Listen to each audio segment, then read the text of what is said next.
showtime. And we're live. We're live. All right. So now I got to, hold on, put my comments up so I can see. When someone does come on and there's a question for any one of us, I'll put it up there.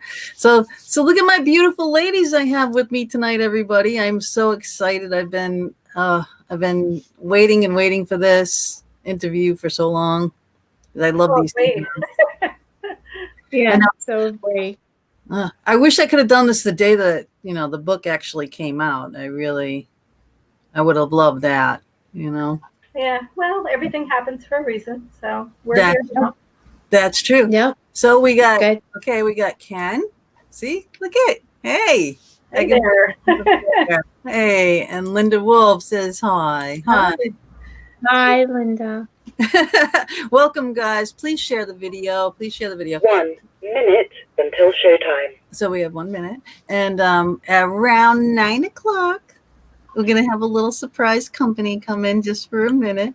I'm not going to tell you who it is, but it's going to be a surprise visit. Hi, Dick. Hi. How's everybody doing? Sharon, hey, how are ya? This right here is due to Sharon, the new laptop. Thank you very much. I really appreciate it. All right, what do we got here? Where's my countdown? 19 seconds. Okay. Yay! I'm excited. I keep on messing with my lighting. I was really in the dark like Joni in the middle, but you look so ominous.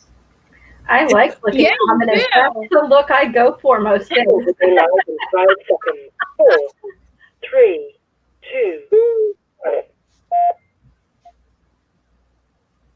Love Talk Radio. Good evening, everybody. I am Gina B, and the place to be is here with me. You're in the Fox Den. It's Thursday evening. We will be here from 8 to 10. And I have with me the lovely Joni Mayhan and the ever bubbly, I love her so much, DeAnna Simpson. And what I'm going to do is I'm going to read their bios, and then we're going to just start right in on the interview. And I do have to say that around 9 o'clock tonight, we are going to have a surprise guest who is going to come and visit us just for a little bit, but I'm not going to say who it is, but you are not going to want to miss it. So hang in there tonight. This is going to be a good one. So I have DeAnna Simpson, and she is the owner of the Hanover Haunting House in Hanover, Pennsylvania. For 11 years, she's endured an extreme haunting that shook her to her core and nearly claimed her life. Her house has been featured on numerous paranormal television shows, including The Dead Files, My Haunted House, The Animal Planet's The Haunted, as well as Ghost Hunters. And someone's phone's buzzing. Bad people. And we How do you do that, Gina? I did not hear that. And we have Joni Mayhan. And if you search for the darkest, scariest places on the planet, that's where you probably find Joni Mayhan. And she is a seasoned paranormal investigator and the author of 20 paranormal books. And I think she's got more than that. And she's just saying 20, including the best-selling paranormal true story, Bones in the Basement, Surviving the S.K. Pierce Haunted Victorian Mansion, as well as Signs of Spirits When Loved Ones Visit.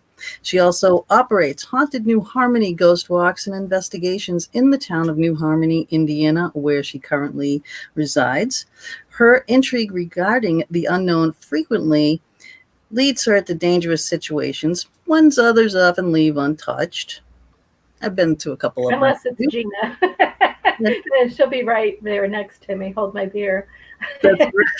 That's so true. And she's attended about over 300 paranormal investigations, probably well over that, I would say, including many haunted hotspots such as Waverly Hills, Rolling Hills Asylum, Gettysburg, Lizzie Borden House, and so many others. So many.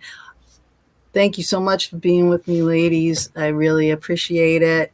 Everybody that has joined, please share the video. And Mama D, who's been co-hosting with me lately, will be popping up all kinds of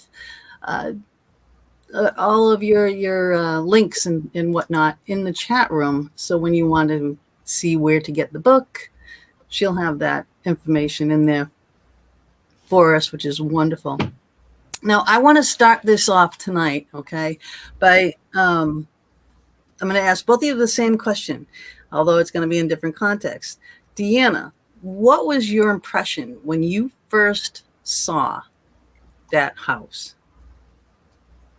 I had to have it.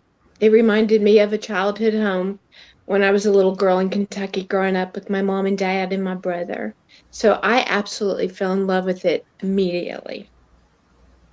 And Joni, when you first went there, what was your first impression?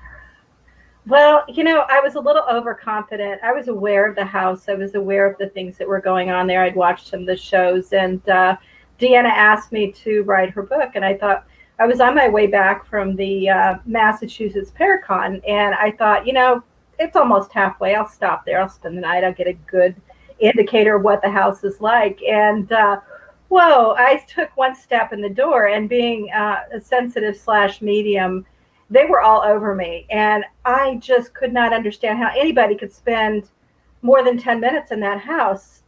And here she was living there.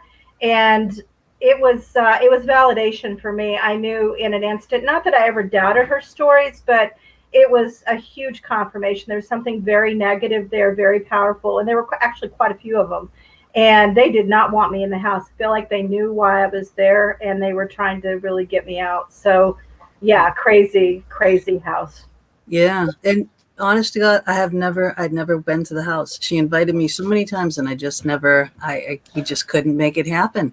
And then this time I was supposed to go there with you on this trip, and I couldn't make it either. Oh, yeah. But I am so happy that things worked out the way they did, and that you did write this book, because I read this book in one day. I just couldn't stop reading. And that's a lot of reading, because it's like 400 pages. It's not a little book. Exactly. From morning until I think I get done was 11:30 at night. Wow. Yeah.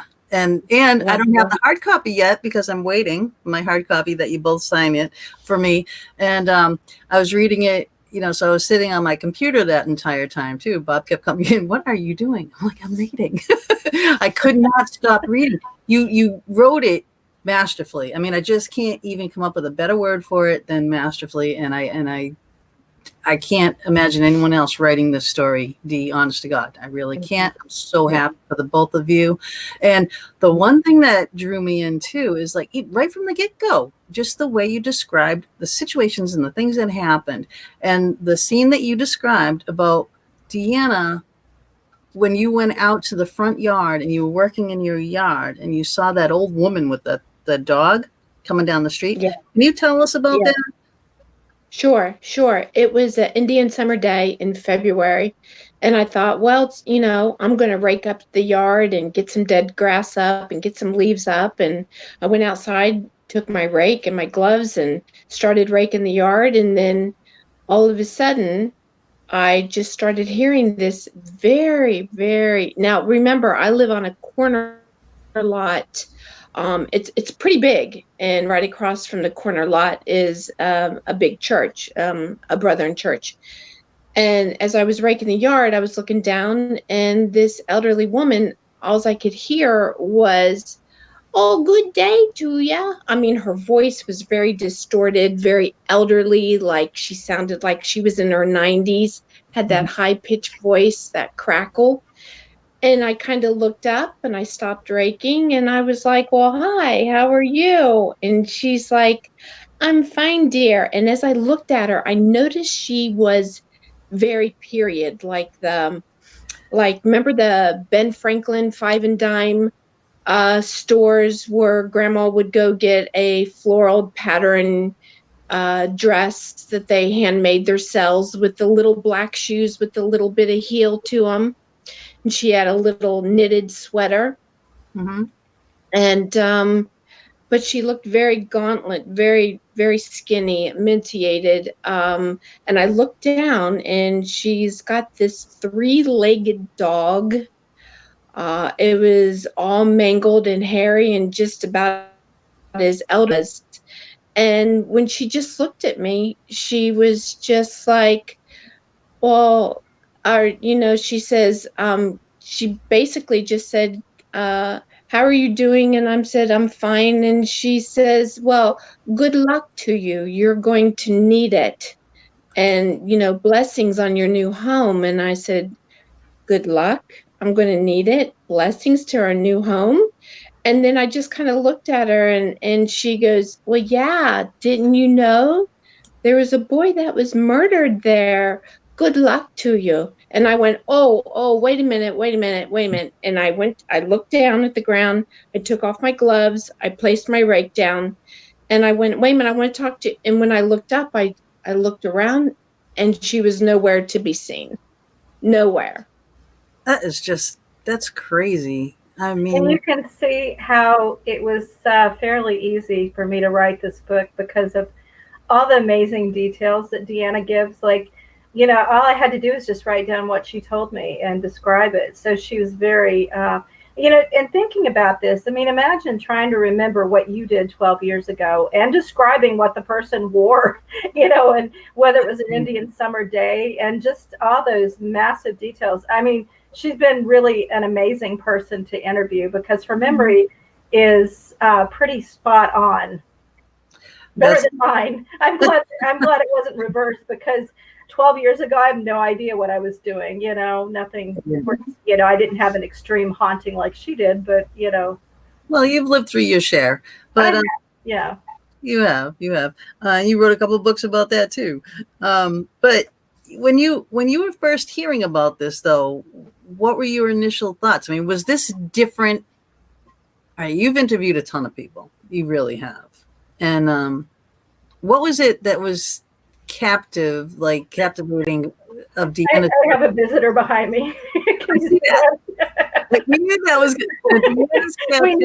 going to happen. My pup's already come in and gone. I just had to leave it that way. He wants to be on TV, so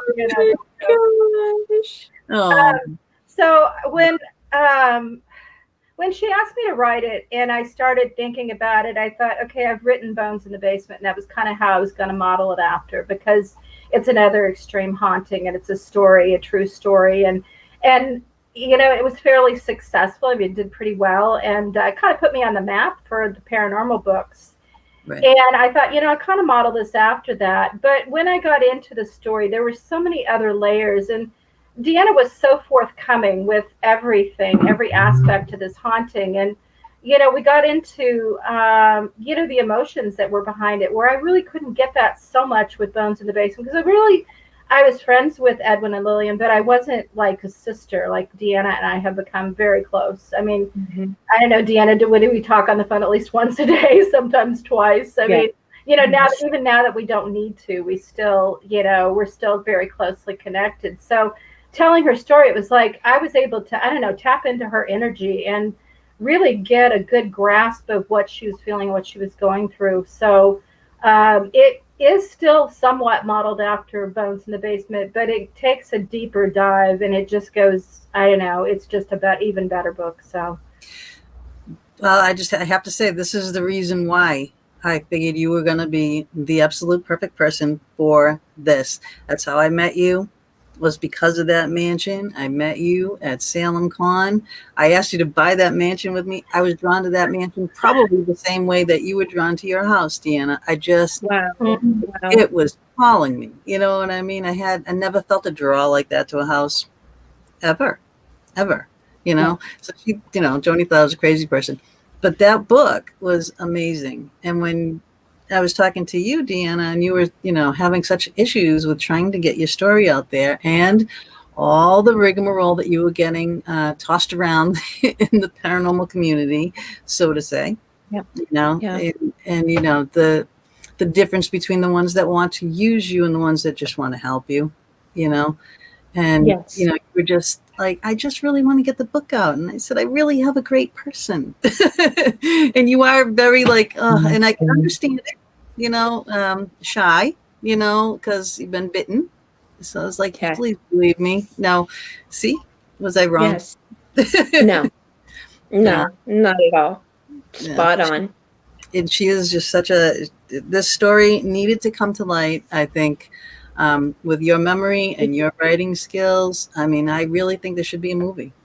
I totally. We like that idea a lot. So, hopefully that happens. And I just want to point out to the fact that DeAnna is such a trooper. The day the book was released, her appendix ruptured. Yes. And so she had to have emergency surgery. She went 4 days sitting there with a ruptured appendix before her husband finally drug her to the hospital. So she had surgery just less than a week ago, maybe. I don't know. She's been she just came home from the hospital last Sunday. Yeah. So she's such a trooper to be on this show tonight. So, I know. Thank you. Thank God. We weren't sure. All week. I've been going, I don't know if I'm going to have to go. With us three. I would have had you, Joni, because certainly we have. We could find something to talk about. That's for sure. I think so. I mean, I have. Okay, hold on 1 second here. Just for you people on Facebook, not for you people that are listening on the radio. But this is just some of Joni's books. Oh my gosh, it's wonderful. Now, do you have a shrine? I just need to know, with the candle in my picture, and I do. Because I don't know why you wouldn't if you have all those. You have boxes on either end. Those are your bookends. They have a sacred spot on my shelf over there, which is empty now because they're all over here. But yes. Okay.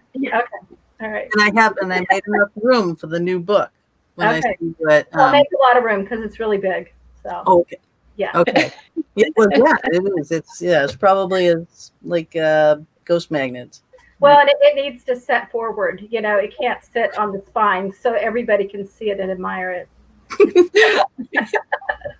I got you. I will send pictures. Okay. Bob just joined the chat room. He's sending a black heart. Oh my goodness. Let's see, who else? Do we have any comments here that I need to put up here before they start? Because they're starting to build up here really quickly. You know what? Yes, Ken, he put up a comment that I did want to put up here, if I can find it now. I'm sorry. Here we go. All right. He thinks negative entities rely on their stories to be private and to isolate their targets, which is why they didn't want Joni there. Yeah. I do think that. And you know what? And that was a segue right there to a question that I wanted to ask you, Dee. Now, you had abusive relationships in the past, not unlike a lot of us. But do you think that house was treating you in the same way, like wanting to isolate you? Yes, totally. Tom and I, we clicked. I have the best relationship with Tom. He builds me up instead of building me down. He's just an amazing person. When I went into that house, I totally agree that it wanted to consume me. I got to the point to where I didn't want to leave the house. I didn't want to go on vacations. I wanted to get back. I couldn't wait to get home. I was dodging ways of not going out with my friends.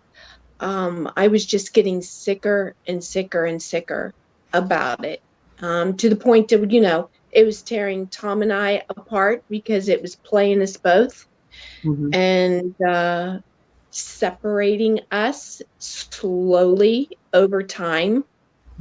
And you were just recently together too. So it was a new relationship that was all and so full of hope when you first bought this house too. Like, oh, this is it. You're gonna have just lollipops and daisies. Well, and I think she was the perfect candidate for this house. Like, they were looking for somebody compliant and somebody vulnerable and somebody they could really torture and mold. And because several people tried to buy the house and it fell through. And oppression. I won't really go into a whole lot. There's some people that did feel it like it was demonic, but, we know dark entities can do that as well. It doesn't have to be demonic to really grab a hold of you and alter you. And that was what it was definitely trying to do to her, because it was like John Zaffis said in the foreword of the book, it was the perfect storm. It was a house that was built in an area that had massive negative energy. There were murders and deaths, suicides, all kinds of things in that area. And then on the property itself, a lot of deaths and a lot of horrific deaths, in fact. And then here she comes in, the perfect candidate for them to grab a hold of. And so the abuse definitely played a big role. Before, she was abused by the living, and then she was abused by the dead. She couldn't get away from it. Right. Now you started bringing in a bunch of paranormal investigators and teams and even the paranormal shows. So what were there good investigators that you brought in that gave you some kind of information that you could kind of go by, or Sure. did you do a lot of the investigating of what happened on the grounds yourself, or did they? I did a lot of investigating on my own. I went down to the Historical Society down in York County. And I went to the courthouse and looked up the deeds and looked up the past and looked up the records, who was there, who owned it prior to, and did a lot of research as much as I could. I also did research with the local library in town. They had an older historical section in that library as well. But when I asked one of the volunteers to help me, that was in this historical section in the library here, I told her my address. She told me to come back a week later, that she'd have a lot of information for me, that she was a native. And then when I came back a week later, she warned me to drop it, that she wasn't going to help me, that there was still some family still alive. And if I knew what was best or better for me, I would just drop it and leave it alone. She was not going to help me. So then that just made the drive even further for me. That just lit a match for me. Of course. Don't tell Then me. I started ringing doorbells, knocking on doors, asking locals, asking people who knew people. I went frantic. Right. Joni, you too, right? I can imagine someone told you no. Oh, God. Oh, yeah. Oh, yeah. Well, yeah. Well, it depends on what it is. I know you. I know. No, But, yeah, I know. Well, and if I had you with me, God believe it, yeah, what we get into. kick you into play. Well, we never get into any. We are angels, Joni. We're angels. Mm-hmm. Okay. Just a little crooked halos. DeAnna, you just have to come out with us. All I gotta say. Just adjust that. All right, I take that as the challenge. You're on. oh no, I don't want to challenge you. Oh no, I seen a little taste of you up a Mystic. No comment. No other comment. I plead the fifth. I think the three of us together could be quite dangerous. Absolutely, that's what I. Yeah. Yeah. Agree. It would And we definitely have to do it now. Yeah. We definitely have to. Yeah. Well, DeAnna has to be 100% Yes. healthy On my game. on your To game. stand up to you too. Well, we would have a fantastic time. But okay, I'm gonna reel us back in now. But getting back to the story, and Marion Luma is in the room. Hi, Marion and Tammy. I love you, Tammy. But you get all right. So the teams are starting to come in now. Now, Yes. if you start having people come in, and a lot of people will warn you saying, all right, the more you feed the spirits, the more the stuff's going to kick up. Do you find that was the case, or it was just the same, or it was punishing you for bringing things in? So what was the results of different venues that you were approaching? I find that to be the case. It did upset, infuriate the spirits. But then yet, oddly enough, in one way, it was feeding off of the investigators. It enjoyed it. It wanted it. Mhm. It was getting stronger with each one. The problem is that I just wanted some answers. I just, could you tell me why this is happening? Can you tell me why? Can you explain to me why this is happening? I would give them scenarios and then they would explain it to me. I had some groups that were really game on, but then I had some groups that I realize now that you don't antagonize, you don't provoke, you don't threaten. I'm not saying that was wrong, but it would just be something I wouldn't do. And then when they left, the house would be very upset. And we always ended up getting hurt somehow, bit, scratched, nightmares, visits. It just became more intense, more intense. And unfortunately, that just drove me to want to know more. I just wouldn't let it go. Tom was like, enough. I'm not going to be here. Nobody else is going to come in this door. It started to put a waiver. I just was adamant on getting answers and having it stop.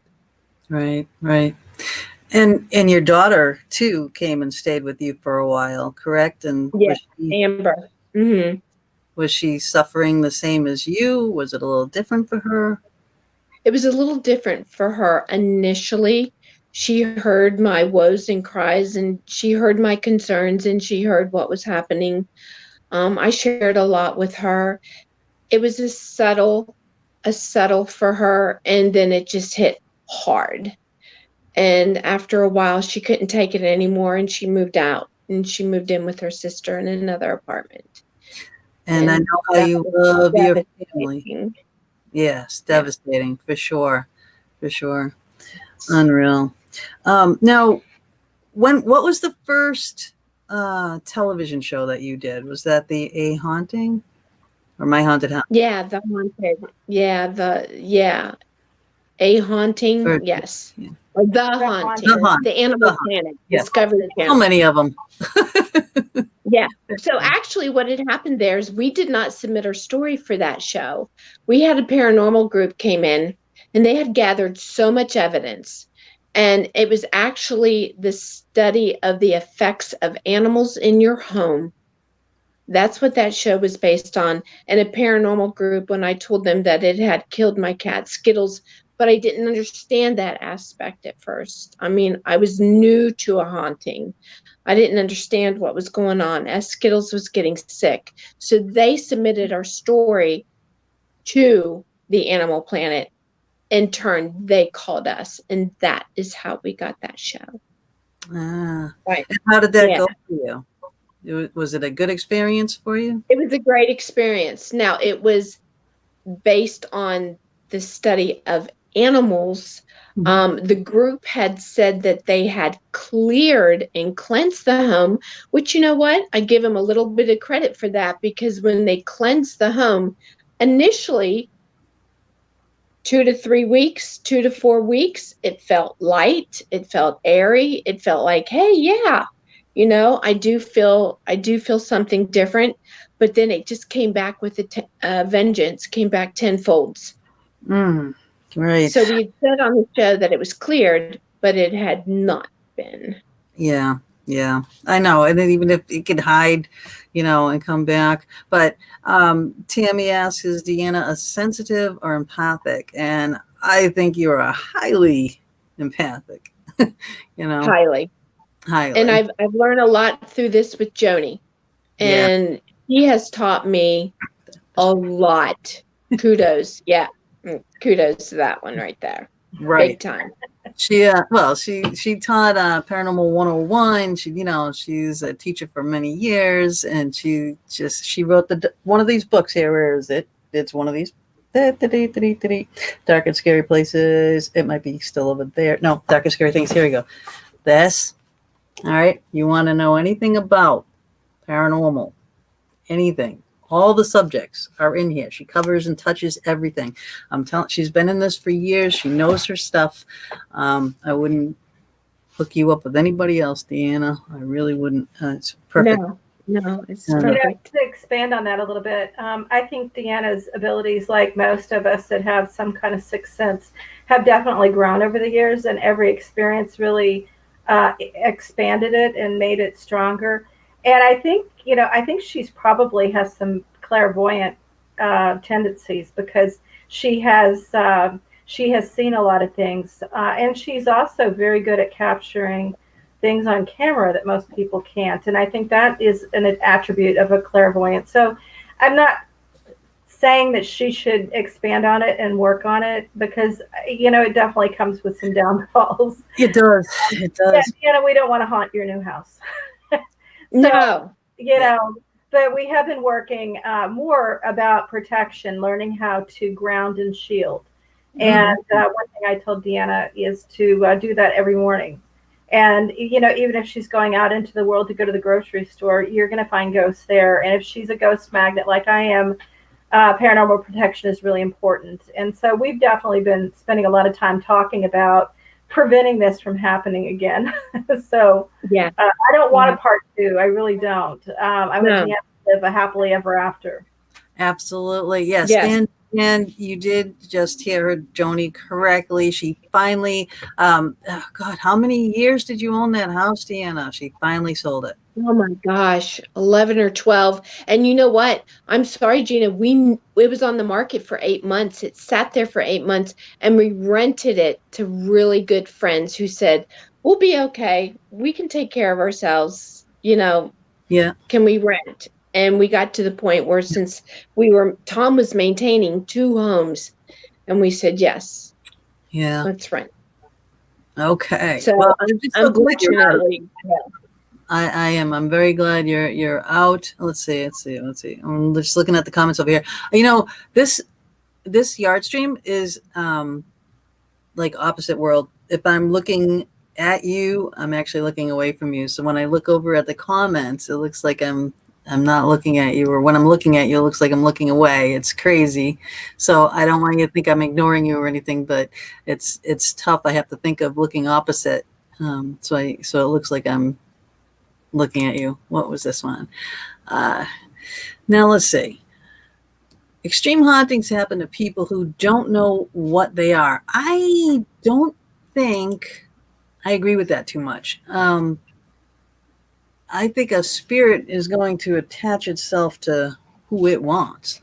And I think it just wanted DeAnna. It could want a paranormal investigator. Joni was experienced. She's had her fair share of things wanting to attach to her. So I think it boils down to being as sensitive. When you can feel them, they are aware of that, and they know that they can get to you a lot easier. So, if you're feeling them, they don't have to necessarily bang on the wall or walk across the room or, do something startling. They can just get close to you and you feel it. And so we're easier to haunt, and probably just more entertaining for them. I mean, because they know they can get into our heads. Yeah. Yeah. Tammy also said, did they follow you, DeAnna? How are you feeling in your new home? I mean, I think they were all pretty taken care of. The only thing that followed me was a protector, and it was a woman, and her name is Christiana. And she did follow me. She was my protector over at the house from a very, very dark entity that was deeply troubling me. And she let me know when this thing was around.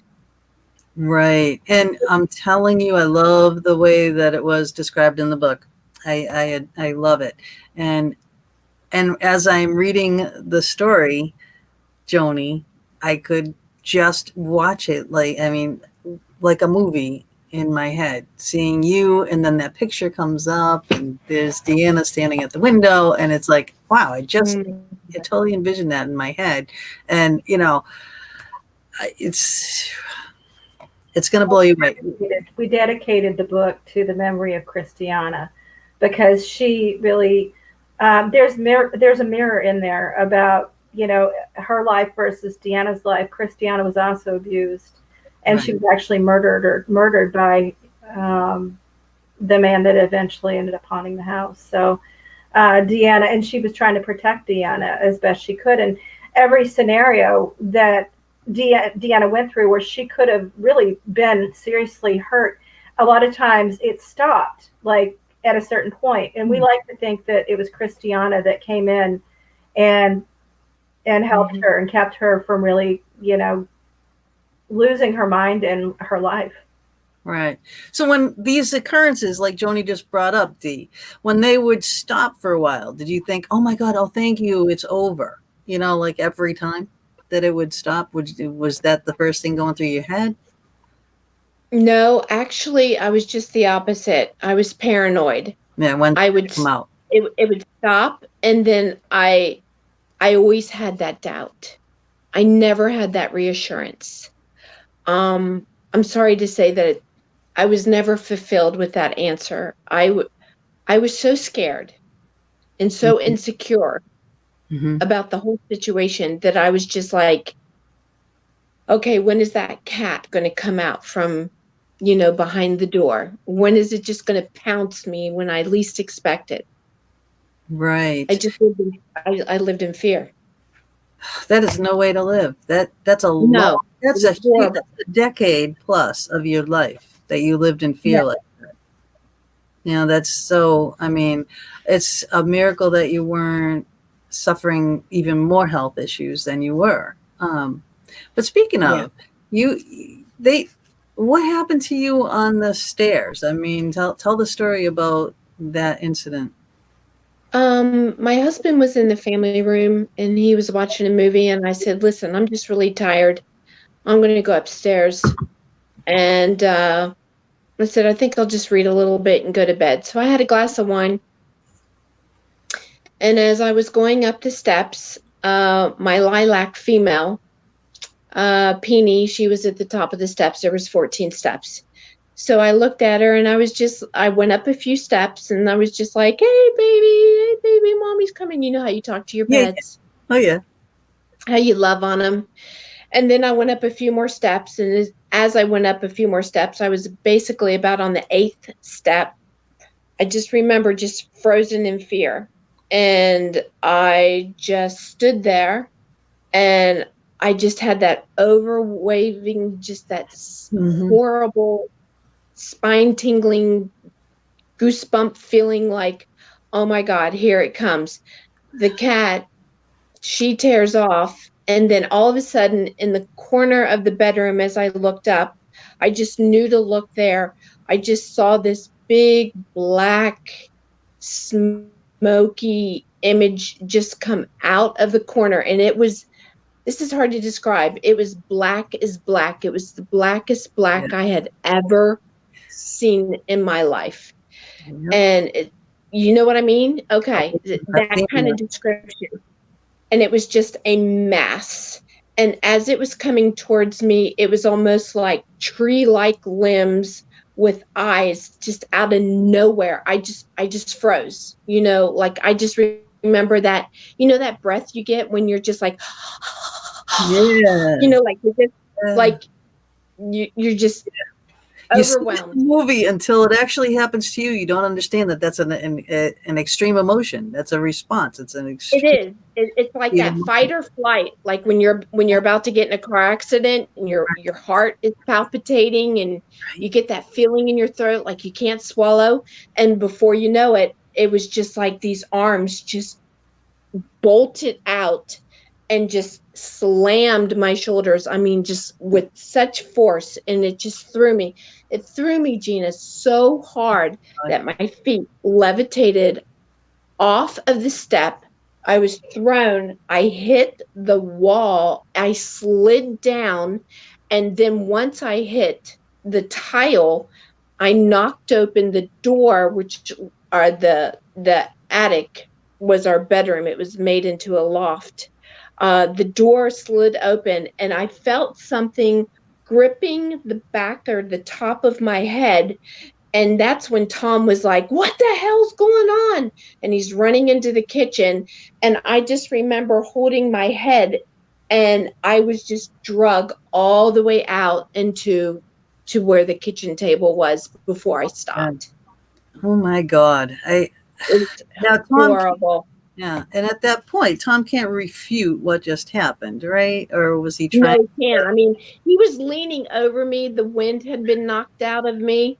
I remember my tailbone hurting so much physical pain, which I did end up having a hairline fracture of my tailbone. I hit so hard when I hit the ground that, and now remember, I was just flown off at 8 steps, but Tom just looked at me like, what's the matter? What's the matter with you? Like he was stunned, and he was like, talk to me. And I just, before you know it, it was like the air came rushing back in, kind of like when you got knocked off that swing set, when you were a kid and you looked up and you couldn't breathe.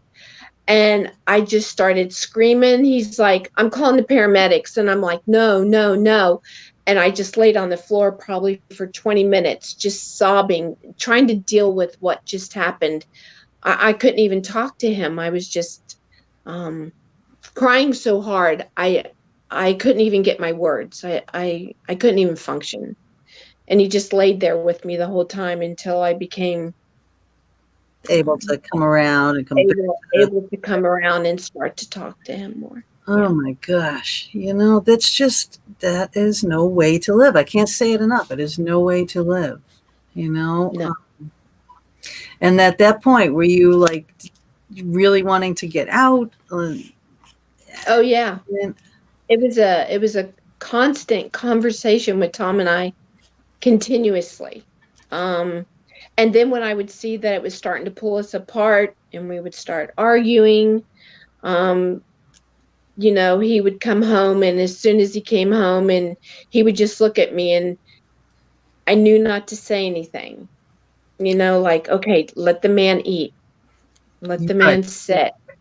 Right. But this is your partner too. You should be able to have this conversation because this is who you're supposed to be able to confide in. Correct. Now you can't. So now here you are getting isolated. I think they do it on purpose. They like to drive a wedge in between the two of them. And I've had it happen when I lived in a haunted house too. They didn't do things to my husband that they did to me. And he was a skeptic, just like Tom was a skeptic in the very beginning. Mm-hmm. And it really, I remember when I was going through it, I was getting angry. I'm like, it goes down to trust. Like, I'm telling you, this happened to me, and you're telling me you don't believe me? What do you think? I'm lying? You think I'm stupid? And so I know DeAnna was going through a lot of that, but, you have to look at it from this aspect. This was marriage number 3 for her. Her first 2 marriages were not good. And Tom was everything she'd ever wanted in a partner. And he was just sweet and protective. And the only thing he was missing was that compassion about what she was going through, or the belief system of what she was going through. So she didn't want to do anything to try to damage that. So a lot of times she'd bite her tongue. And when, a lot of us would have just been all over the person, but she was in a different situation than, most people are in when they go through something like this. Right. It's tough. It's a tough place to be. It's a tough situation to be in. It's, I can understand. And I think, again, that spirit, that entity, whatever we want to call it, was picking up on that with you and knew exactly what buttons to push there for that case. All right, but getting back to what Tammy was saying about PTSD. Now, do you feel like that's you can go for counseling to help? Now, I don't know how many people go to a counselor and say, I have PTSD from a haunting. I think it's probably more prevalent, more so today. It would be a little bit more accepted today than it would have been maybe 20 years ago or so. But it needs to be. Yeah. I mean, I think that's a wonderful venue for someone to go to. Actually, I called, you pegged it right on, because actually I called Johnny I called Johnny Zaffis, and I was at tears with him. I mean, I was like, I just, like I was having a breakdown. I was like, I cannot handle this, and da da da. And then he was just like Johnny, in his Connecticut accent, and he was like, Dee, my dear friend, he goes, you need to go to counseling.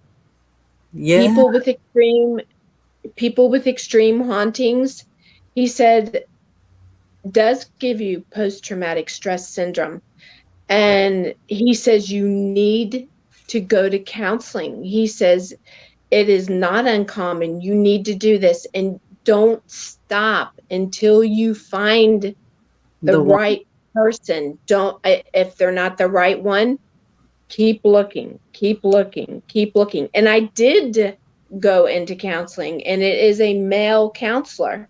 And I told him about my experiences. And I asked him how he felt about, like, do we even need to continue this any further? How did he feel about the paranormal? How did he feel about God? How did he feel about ghosts and entities and this and that? And I knew when he told me he wasn't going to discredit it, but there is something out there, but he just totally doesn't understand it. But he was more kind and caring about me, and he wanted to know why I felt this way, and it just clicked. So I recommend it a lot. Well, yeah. Now, Joan says, I would never go back into that house. It would have scared me to death. Well, we see this a lot on a lot of these paranormal shows, especially the ones like when Dee was having hers done. Now it's all demon crap. It drives me crazy. But when they were doing more of the house hauntings and whatnot, and what did you hear for the most part? It will financially ruin me to get out of this house right now, which is what you guys were in that state. We were in that stage, yes. And where are you going to go? You don't have the funds to leave and buy another house, rent another house. Oh my God, you rent a house, you pay more than a mortgage, for crying out loud, for the most part. Yes. And then you're not going to be able to buy another house because you have a mortgage on another house. You get into this vicious cycle, and it's almost impossible for so many people to get out of. And there she is, so it's over a decade she's in that house. Well, thank God that you're out of there now. Yes. And I hope that this last health scare is the last. And then you're going to be coming out and having fun with us girls. Yes. It's amazing. I told Joni, it's not just a house, it's a home. We have a home now. Yeah. We have family functions, and we have Christmases, and we have Thanksgivings, and we have pool parties, and we just have, the kids are just allowed to just come in freely, and the grandkids, and it's just like how much we have missed out on our lives over the course of 11 or 12 years. And, you're right. A lot of people gave me a lot of riff about Tom and I bought that house in 2007. We paid $218,000 for it. We paid more for it than the fair market value in that neighborhood. And then the market took had to have it. Had to borrow the money from my dad just in order to get that house. Had to have it. Yep. And then the market crashed. And then when the market took a dive, that 218 house was now worth 156. And you just can't walk from that. Yeah, no. And yeah, that's the other thing too. If you finally get someone to buy it, can you still afford to leave if the market crashes like that? I've bought and sold a lot of houses in my day, and I've been on the upside of that. Like, I was lucky. I fell into these things always at the right time. So I thank you, for those opportunities to get me to this house here, which is closer to both of you than we were. And I went through something similar. I bought a house about the same time as DeAnna, and I went through the same thing, and the market crashed, and I took a different road than she did. I completely devastated my entire life, but I had to let it go into foreclosure because they ended up selling the house I bought for 210,000, ended up selling for, I think, 99. So less than half, of what I still owed on it. So it's so funny, all the things that come together for this book, the similarities, the way that, I was able to really understand a lot of what she went through because I've gone through similar things. And it was like, well, you're the one that put us together, so we have you to thank. But there was almost like a divine intervention there that really, created all this because I wasn't her first choice for an author. I know. That's how I was talking to her. I don't even remember how that whole thing came up. And I said, just, you don't want her writing the book. You're having these issues. It's for a reason. I said, I got a great writer for you. Great one. Well, their contract actually ended because, Rosemary Ellen Guiley was supposed to write her book. And, what we didn't know was that she was, very sick at the time and wasn't able to finish, really get into it for the most part. And the contract ended. And DeAnna was at that devastating point where, what am I going to do now? They've gone through a whole year on delay, and who's going to write it now? And, then this little angel came up and put us together. Well, an angel. Yeah. Yeah. Now, if I get you a movie deal, then I want a bigger credit. I still want to hook you guys up with Christopher St. Booth because this is right up his alley on the things that he and his brother Philip Adrian Booth love to direct. Even if it's the first movie before it hits the huge screen, because it's going to. I know it's going to. We want a Conjuring movie. We want No, you want the real story. That's why I like. Yeah, we want somebody to handle it. Yeah, and show it like it really happened because this is such an extreme haunting. You don't need to exaggerate. No, that's why I'm saying. Now, Dee, I introduced you to Joni. Yes. Author. All right. Thank you. Both of you to understand who Christopher St. Booth is. They do docudramas, real stories. They did, The Exorcist. The real true story of the boy, and The Exorcist went to the actual house. They got all the diaries from the original priests. They're all about the truth, Yes, they've made other movies, but their docudramas are based on fact, based on truth. That's it, and they do it really well. And I just think it would be a great fit, plus they're sweethearts. I mean, they're just really nice. Their stories are, they listen. They don't just go off on their own. They listen, they tell you, this is a great story. And I'm telling you that this is going to be a movie, right? Now, that's my psychic coming in, right? Hey, we're going to hold you to it. Absolutely. Yeah. Yeah. I just want a little bigger, a little blip. Bigger picture. Little blip. Yeah. Yeah. A picture, the good side. I'll dig out a picture from like 10 years ago. How many of my books have you been in? I have pictures of you. A few. Few. 3. Yeah, Signs of Spirits. You've got a couple pictures in there. So I do. You know what? Nice. Right here. It's right here. I just happen to have it handy. Oh yeah, I got Mark and his face on the. That's my late husband. So that's the story of him and the picture that I took on the thing. And this was, me and Mark. Yeah. Yes, it's a Joni's book. I just happen to have it handy and marked, right here, just in case. Well, it should be, included in your shrine to me, right? You've got it right there on your desk. Yes. I mean, my shrine is crazy. It still goes on. Joni. You're an awesome writer, and this is it's just another one in the pile, and I can't wait to have the actual hard copy to add to my little pile of books. We will be giving it to you soon. Because we're going to be seeing you at the end of the month, right? Yeah, Phenomenology, right? Yes. DeAnna and I are going to be there signing books. Yay. Yeah. We'll have a book deal. Yay. Are you girls going to that Roaring 20s party that they're having on Friday? The deer in the headlight look we both gave you. I don't know what is Sure. this? Yes. I course. Bob told me that there's a 20s themed party. They usually always have a themed party at Phenom. So I ordered a dress. I got my sparkly flapper dress today. Tried it on. It actually fits, although I'm like, stuffed sausage and stop. flapper dress, very sparkly stuffed sausage, but I don't care. I'm going to have fun.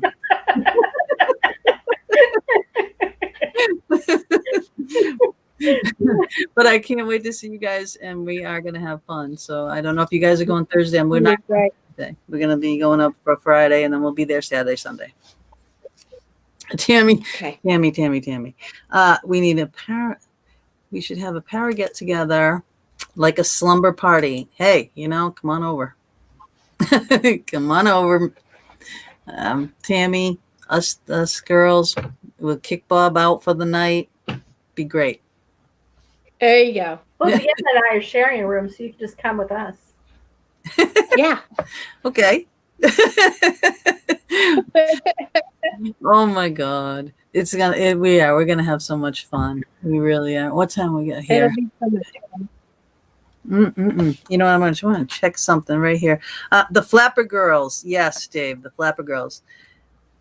We should have, okay, Damien's saying in a haunted location. Well, you know what's haunted and what's not. Hold on, let me just check one thing, my little surprise guest, and see what's going on here. You can talk amongst yourselves.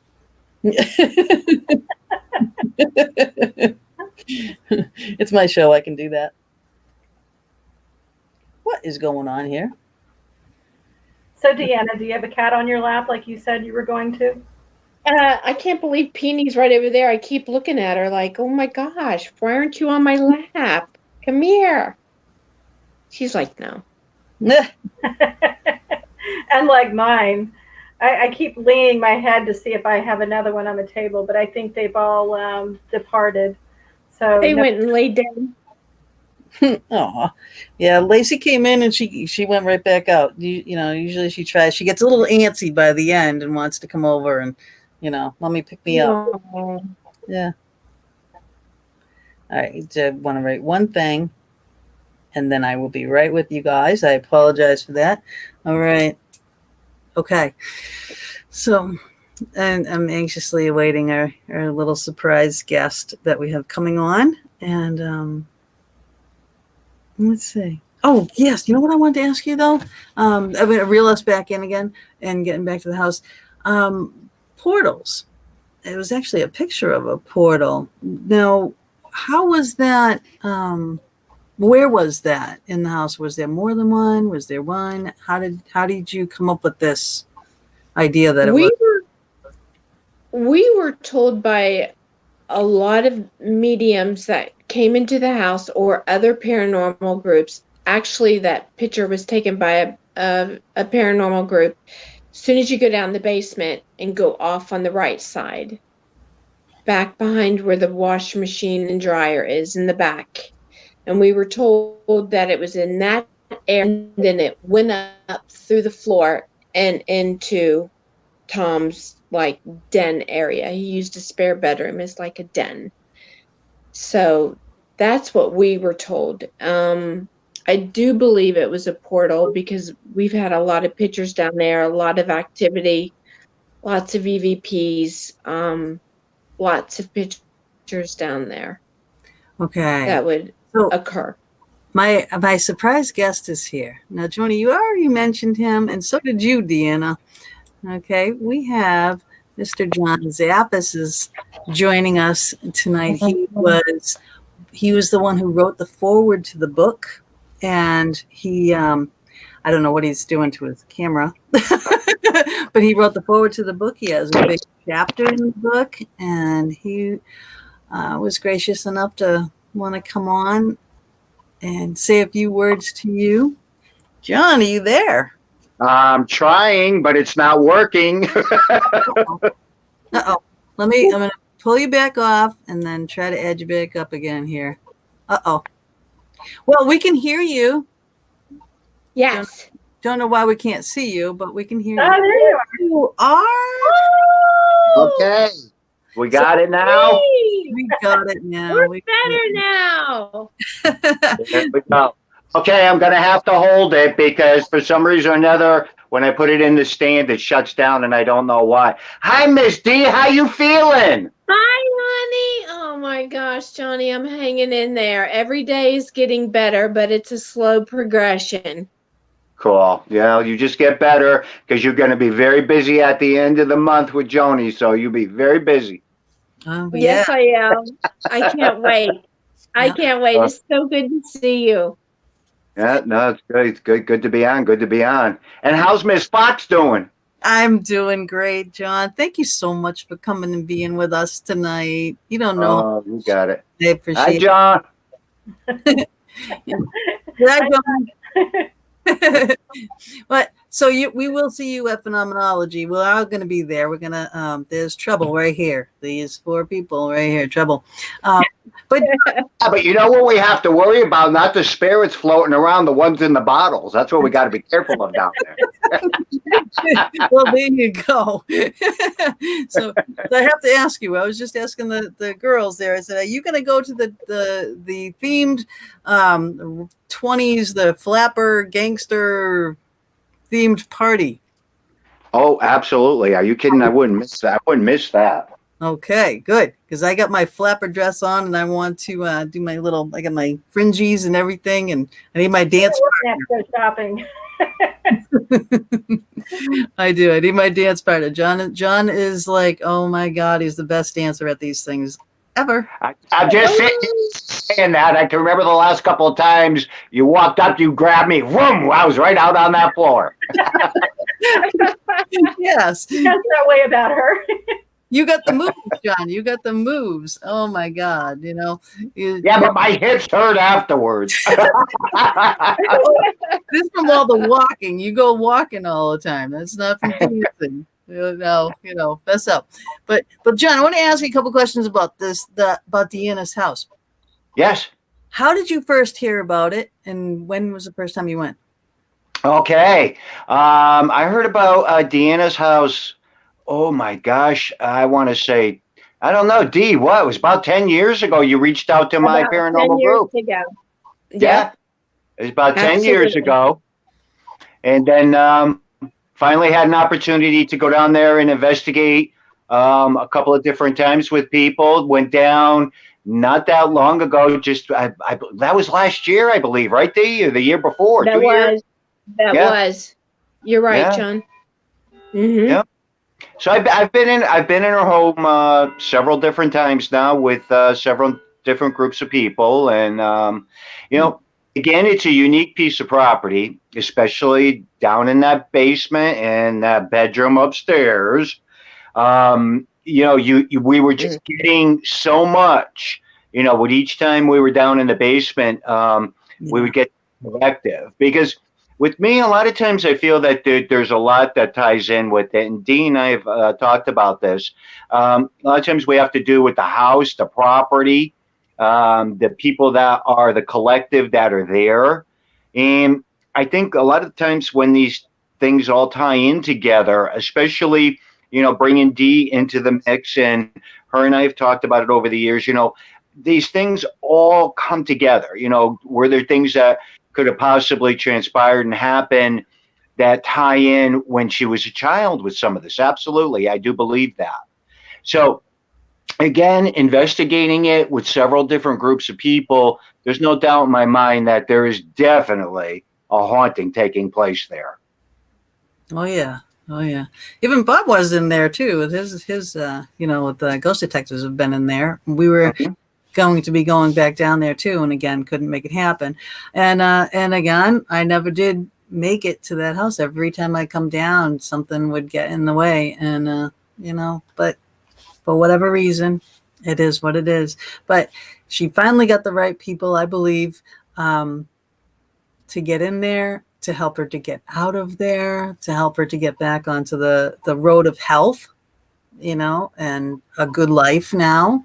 And we were talking about it, and there was a question brought up in the chat room, and it was funny because it was something that you actually suggested to her about getting counseling for like a PTSD.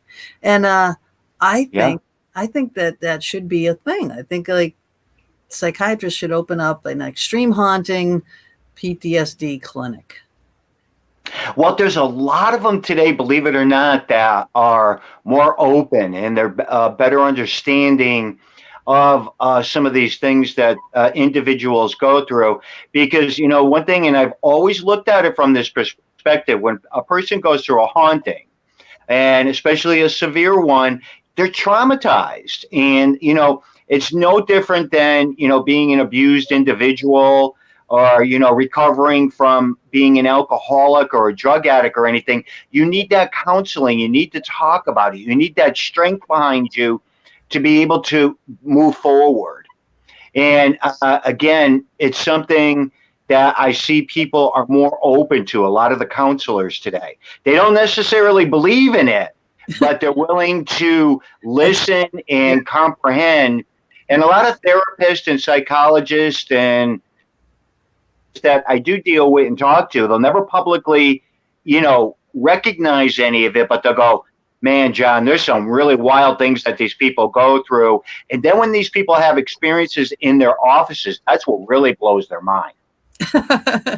Well, yeah, right. When they bring them with them. So yeah. No, I'm all for that. I definitely feel that, people seeking out counseling afterwards is a very healthy thing to do. And it helps the person to be able to vent to somebody on the outside that's totally removed from it. And it can help a person to, gain that strength to be able to push forward again. I'm very, very much for that. I hear you. Now, I'm reading the book and reading the chapter about you in the basement. And I've seen you personally get like this when you stood up and you were like defiantly, defending DeAnna, say, now listen to me, and telling the spirits, you're telling them which, I'm not going to give it all away, but who's who and what's what, and you leave her alone. And, and I've seen you, get like that. Now, a lot of people often say, not to confront spirits or entities in that manner. But now you are the godfather. You have the training. So that situation, you felt like you could do that. So you're not advocating people yelling at spirits like that. Right? So, no, I would, again, I'm very respectful. I look at residential hauntings probably differently than I do when all of us get together out, we go do our ghost hunting, or, we're going to these historical locations. I look at it a lot differently because to me, a home has to be a safe zone for individuals, no matter who they are. And they need to take a stand. They need to fight back. And it's hard. It's a very, very hard thing to do. And again, most people that have worked with me, especially in their homes, residential areas, I become very good friends with a lot of people. And, they need to... Yes and no. It depends. Again, like with Miss D, that's different. But anyhow, again, with a lot of this, taking that stand and trying to give a person that, the understanding, stand your ground, stand up, is something that I believe very strongly in doing. And I always try to help people to understand that, to do that, to fight back. The more you fight back, the more you have to gain that strength to be able to force it back. Because it could be one hell of a fight. We have to remember the emotional and physical drain that takes place on a lot of these individuals is something that is very, horrific. Now, from my very first onset with, getting together with Dee and, talking to her and going back, I knew instantly. I said, there's more to this. There's a lot to this, a lot that would tie into it. And her and I would just sit and talk about a lot of the different theories and the different ways that I look at things when I get involved with these hauntings.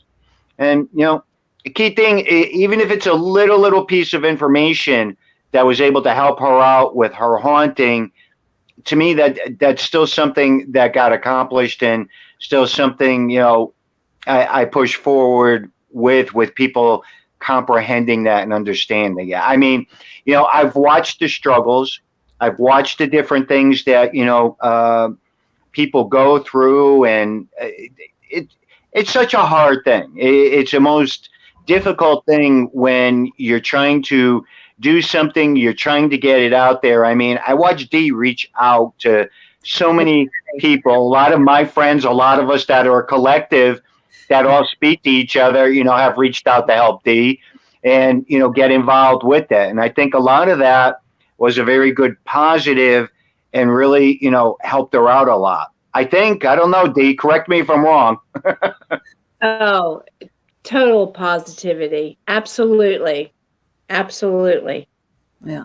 But I mean, a lot of people like, John, and I know, and Joni knows, there's a lot of great people in the paranormal that are out there really trying to help. And there are a lot of people out there that are just looking for the fame and the fortune and the, hey, I did this, and hey, give me, whatever. And the users, and trying to use people to get as a stepping stone to fame, and poor Dee had to go through all of that because, yeah, sure, she didn't know anybody in the field, and this wasn't part of her life, so what was she supposed to do? You trust these people that are coming into your house, and this one's saying that, and that one's saying this. And she had a bad experience with the church from across the street, so where do you go from that? It's sad. Yeah. It's sad. It is because it's a difficult thing. And it's not just the paranormal field that we see this in. It's in every field. Yeah. But you'll always get a lot of controversy and have a lot of things happen. But it's one thing that I've learned over the years, and I apply it when I get involved with the investigations, because you're always going to have someone that is just going to come to the forefront, whether, it's paranormal investigators or what they're looking for, or, what the motives are. A lot of times are very disheartening, and I'm trying to,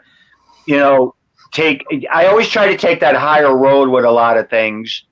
And it's a difficult thing when you see anyone struggling, in these cases. A lot of these people go through hell when they go public. They go through pure hell. And with the amount of different people you have coming in and everything, today it's even a lot more different because everybody is so interested in getting in there. Are they going to be able to use it for something and be able to tie it in with anything? So again, I understand it, and I try to look at the big collective of it. And I don't know, I think I'm probably the oddball in the whole freaking field out of everybody. I don't know, I do things because I still like to help. I still, it means a lot to me to bond with people. It means a lot to me to meet somebody and, know and understand and talk to them and be able to open up that door, because a lot of times we look at things so differently when we really don't know somebody. That's why I always tell everybody, always remember there's two sides to every story. Always. Yeah. So it's important to do a lot of that and to take that step back, because again, after 47 years, I think I'm the biggest doormat going with people stepping on them. So, again, I just take that. Yeah, I just take it and I strive with it. And there's a lot of us, within the community that people don't quite understand that we're friends, and it has nothing to do with the paranormal community. Exactly. Yeah. You like to have fun and dance. Yeah. Again, I look at that more, just recently I did a show with Nick Groff, and he goes, Johnny, he goes, you know, you get together with you and everything, you don't start talking about the ghost and the paranormal. You want to know how the kids are. You want to know how the families are. He goes, you know, all our mothers and fathers. You start asking about all them. You know, I ask more, and I'm more interested in that than I am, you know, somebody walking up and starting to tell me about their ghost story. Right. Because everyone has one, you know, and especially the people that say, I don't believe in ghosts, but this happened. I love when people do that. You know, they'll walk up with this long story, and you know what? I have this. As soon as I hear that, I have this friend, and they give me this 45-minute story, and I go, "Yeah, you're the friend." Yeah. You know, I get the biggest kick out of that when people do something like that, because it's like they're so afraid to a lot of times just say what's happening, or being able to vent what is happening, so they always create that third character. That's like people always laugh at me a lot of times when I say something or I'm talking about something, and I go, well, you know, John Zaffis would say this, or John Zaffis would do that. And they go, we love it when you put yourself in third party. Well, I think that's funny because I've seen you at a lot of Paracons, John, over the years. And I always make this comment to whoever I'm with. I'm like, look at John Zaffis walking around like he's not John Zaffis. You know, you're such I mean, you know, he's such a normal person, down to earth and easy to talk to. And I was always, you know, because I was definitely fangirling the first time I met you. I'm like, oh my God, it's John Zaffis. And you just started talking like, you know, nothing was, you know, like you weren't who you are. And so I think that's one of the things that we all love so much about you, is that you're genuine. Yeah. Well, you and I bonded up in Lee. Yes. You know, which was a good thing. I mean, you know, we all know each other, but a lot of times we don't get that opportunity to talk one-on-one like you and I did. We were looking at coffee. I walked away so comfortable just sitting chit-chatting with you. And I was even looking at her. I'm looking at your face and saying, she's even looking at it a little bit differently. You know, I always notice things like that with people. Yeah. And that's important to me, because I don't look at myself as, you know, John Zaffis. Who cares? You know, I just don't. And, you know, a lot of times when, you know, people do things or say things, you know, I just don't, I don't react to it where I put myself in that category, because I don't know. I just don't. I just don't. That's what we love about you, because you're genuine. You really are. And you care about people. You know, you're not there for, like you were talking about, the difference of the groups. A lot of groups want to come in and they want the promotion. They want the good EVP. And you come in, you really just want to help. Mm-hmm. And that's your whole prerogative. And that's what sets you apart from a lot of people in the field. Well, thank you. I appreciate that. And, you know, that's the one thing, you know, Joni, I always want to be remembered for, because I get asked that a lot of times. Yeah. I used to cringe before, but now it's just like, I just want to be remembered for helping people. Yeah, and I just want, you know, people to always remember, you know, I was friends with Johnny. It wasn't just an acquaintance, or wasn't just a business relationship. You know, we were friends. And to me, that's a very important element. Everything else I could care less about. People gotta come first. People do gotta come first. But, you know, you have, I mean, your history in the field is, you know, God, you've got Ed and Lorraine. You know what I mean? You know, I mean, that you're royalty. So that's how everyone looks at you, as royalty. But, you know, I laugh anytime I hear that. So, you know, well, wait a minute. I want to go over to Buckingham Palace there, and I want a room. I got a castle. I got a room. Bob would love it if you came to the castle, you know. But that is how a lot of people look at you, though, in the field. They're like, you know, well, he's paranormal royalty. And it's like, well, he's John, you know. And they're like, oh, we can't go talk to him. They're like, he's John. You can talk to him. He's just John, you know. You know, the funny thing with that is, I never looked at Ed and Lorraine Warren as anything more when I was younger than my aunt and uncle. Right. You know, they were my aunt and uncle. I was just very lucky that, you know, I had strange aunt and uncles that went out and chased ghosts and demons, you know? So, you know, over the course of the years, you know, I just didn't look at it the way I did. When I started really changing the way I viewed and looked at them was when Ed went down in 2001. And one of the biggest things, and I don't often talk about it, is I started missing him stopping over my house. Now, my uncle was just very notorious for showing up at somebody's house, opening up the door and coming in and sitting down, looking to see what you had to eat.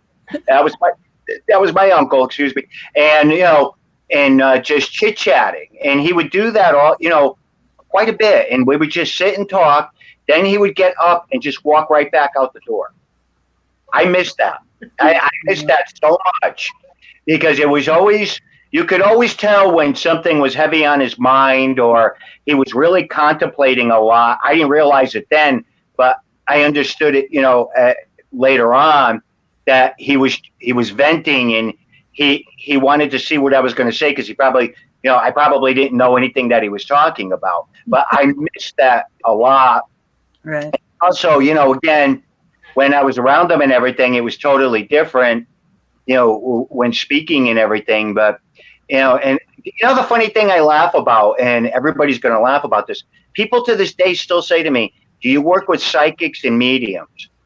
What the hell was Lorraine? You know, again, she was one of the most giftedest people.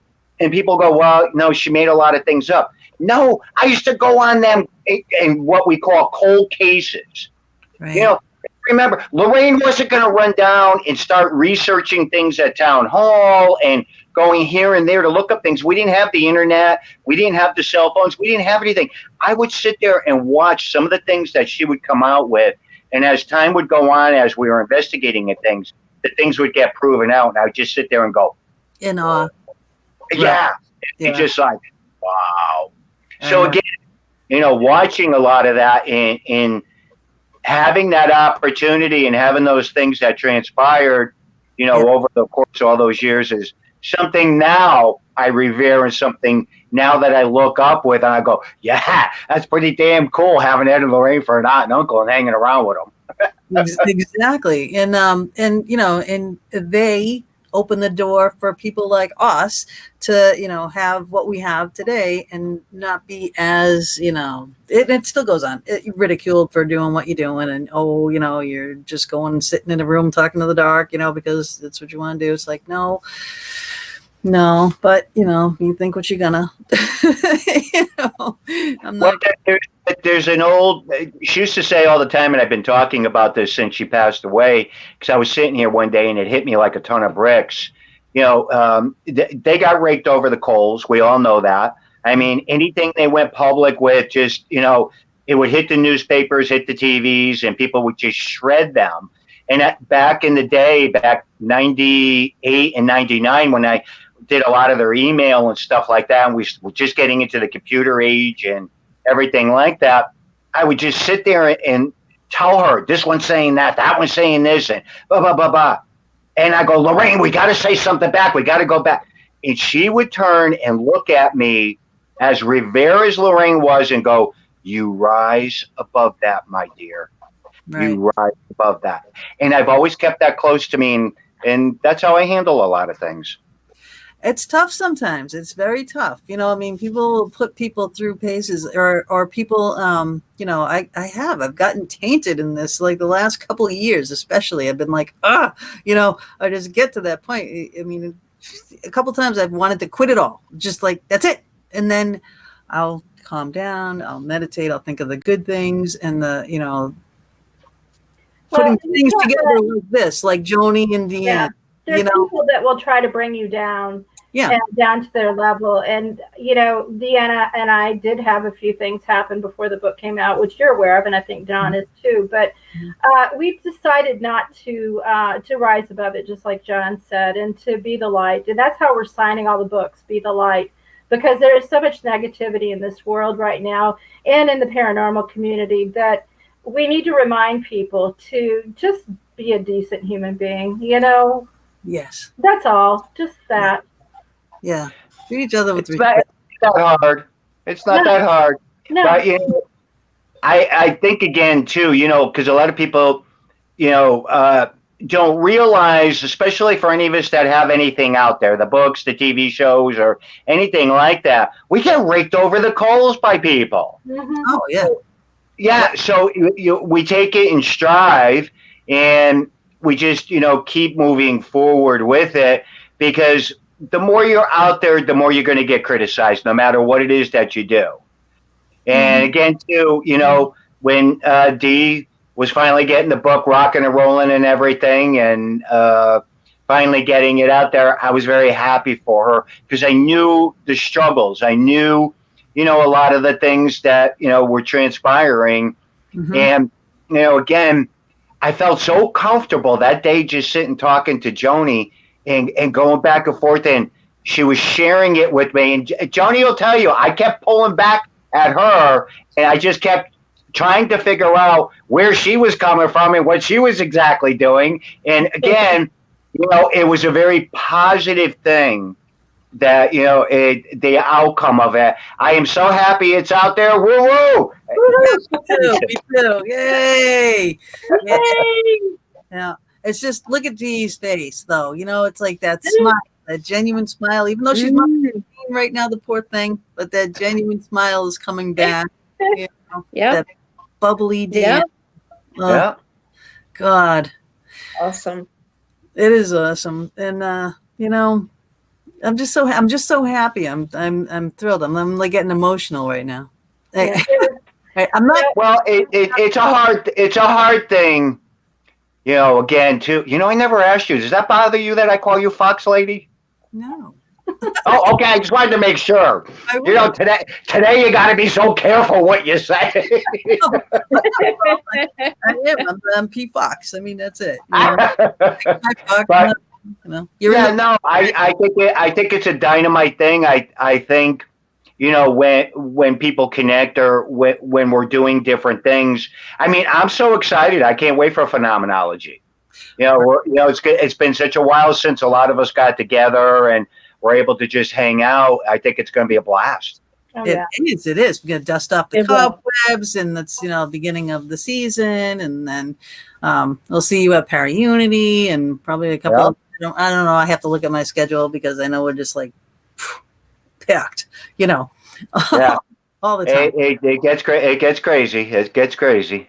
It does. It does. But I mean, at least we got our family, and we can all get together, and we can hang, and we can have fun, and, discuss all these things.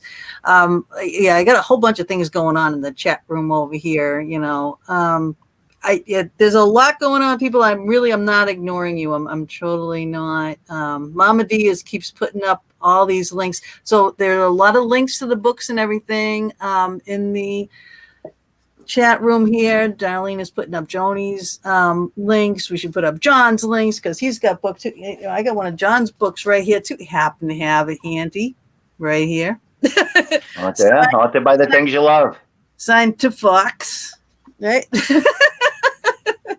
So do I mind you calling me that? Hell no. but I wanted to ask you, John, a question. All right, for all the people out there, like your show, and everywhere that you went, there was always the haunted object. And I was fortunate enough to come to your museum and see all the objects, and it was awesome. I mean, wow, lots and lots of stuff and unique stories, fabulous. But what about the places that you went that didn't have an object, to take out? Okay. With the TV shows, you always have to remember they're structured to follow a particular, what's the word I'm thinking of? I'm going to start talking ziggity here again. A particular scenario, like, Haunted Collector, it was about haunted items. So, we'd get like 500 cases that would come in. They would be screened, and, one of the key questions would be, did you bring anything new into your house? Do you think that there's something in there that's causing a issue? So, and again, some of the other TV shows out there, they go more for the, the darker, the demonic stuff, or some of the other things. So they're going to focus a little bit more, towards the negative type of cases than you would, because everybody always says that to me. They go, "Well, every episode you had a haunted item. It was Haunted Collector, yeah." But I mean, yeah. So again, that but my forte, again, is in the demonology. That's what I, was trained in, and what I did for many years until Haunted Collector. That was just one aspect of my life. So there's a lot of cases that I work on that, have absolutely nothing to do with haunted items, haunted people, haunted land, haunted houses. Yeah. I'm saying, hey. Now it's a party. We got Michelle, Megan. Now it's a party. Everybody, hello, everybody. Hello, everybody in the chat room. I'm not ignoring you. All right, but I mean, I agree, and I think today, though, I mean, everyone, I think all these shows, a lot of these shows are just harping on negative and bad and demons and blah blah blah blah blah, and it's like, I don't think they're all demons. I mean, that's not the case, I mean, I'm not saying that there aren't demons. I mean, obviously that there are, but I think they're just out scaring people, or it's just the shock factor, or it's just whatever it is that the public wants at the time, and that's what's making these shows relevant, but I don't like it. I don't like it. I don't agree with it, and I don't like it, because then there's people like DeAnna going through her situations that Joni has gone through, I've gone through, you've gone through, Bob's gone through, a lot of people that we know, I think it takes away from the true stories and their impact, by what and I think the other thing is that a lot of times they exaggerate what really happens. And then when people, see a real haunting, they think, well, the couch didn't fly across the room, so I must not have a ghost. You know what I mean? Like, they take it to such extremes that a real haunting doesn't usually look like that. And so people start questioning what's really happening to them. Again, too, I comprehend it. I understand it. I know that, you have the Hollywood genre for the TV shows, because the one thing that is important to keep in mind, because we're all guilty of this. If we watch anything, especially if we're watching something on a haunting, and if things aren't occurring or things aren't happening, the first thing we do, we'll post, it's boring, don't watch it. Mm-hmm. Mm-hmm. And again, we know the mundane stuff that we deal with could take a tremendous amount of time, to get all that information together, when it comes into cases. Because again, like Joni said, we don't have couches flying across the room. Shoot, that you start getting furniture and everything flying around. That's a heavy duty type case, and they're far and few in between. Right. Yeah. Dee, didn't you have like cabinet doors and such opening up at your house? Mm-hmm. Yes. Kitchen cabinet doors and the door going upstairs to the bedroom. Yeah. Opening and closing. Caught that on video. Mm-hmm. And yep, sure did. Yeah. I mean, there's so much things that happened at her house. And then you got these people like staging things and faking things. And it's just, it's irritating to me.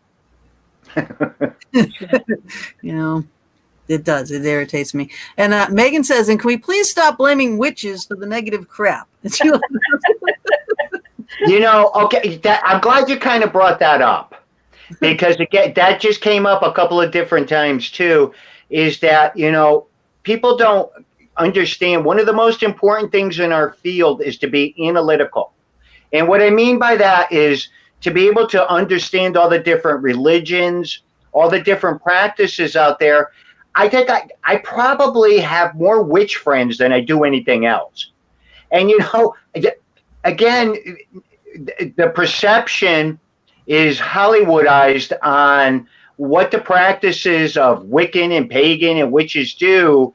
A lot of times it's got nothing to do with that. I mean, again, I'll even, and I talk about this a lot today, I've met pagans, I've met witches, I've met more people that practice more different things at Ed and Lorraine's house than I don't know what. So I've always been very open and, wanting to learn and understand a lot of different practices that people do out there. And it doesn't mean that these people are doing harm to people. It doesn't mean that they're doing something bad to somebody because they don't fall into, Judaism or Christianity. Again, to me, that's not what it's all about. And a lot of my, good friends and everything, I've learned some of the most interesting things that they do, some of the different practices. And what people have to realize, a lot of these practices, earth, wind, air, fire, they all predate organized religions, all these different things.